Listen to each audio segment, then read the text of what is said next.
Hi folks, I'm Mads the Magician and I'm going to show you a card trick. Well, before I actually show you the card trick, I'm going to tell you something about these cards. The problem, yes, because I think it's a problem when you're doing card tricks and playing cards, that, as you can see, money pops out of the deck. And I think it's disturbing if you're doing tricks and so. And I don't know where and I don't know when it happens. But it's a problem.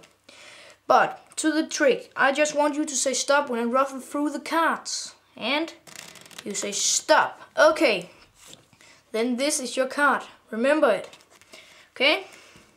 Now I'm just going to give the cards a really fast shuffle here. Really fast.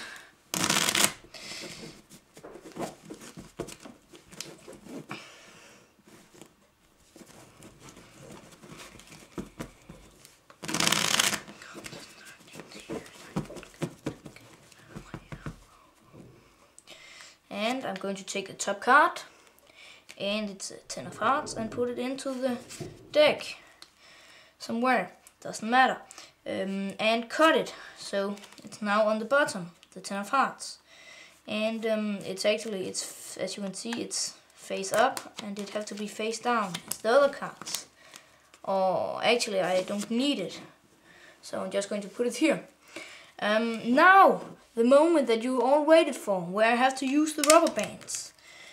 I'm going to put this around the deck, twist the deck, and there we go. Now, because your card is a bit of an acrobat, it's going to jump out of the pack when I drop it.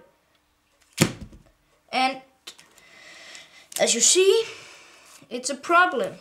It does not jump out of the pack. Instead, money jumps out of the pack. It's so freaking annoying that money keeps popping out of the deck. Stop it! Okay, I didn't find your card, so I will have to do it once again.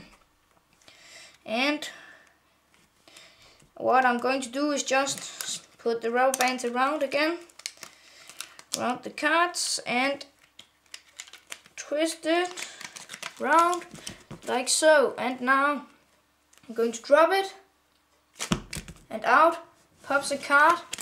8 of hearts. Is it your card? I think so. I'm Mads the Magician, and this is my entry for Miss Max 822's contest number 13. Thanks for watching.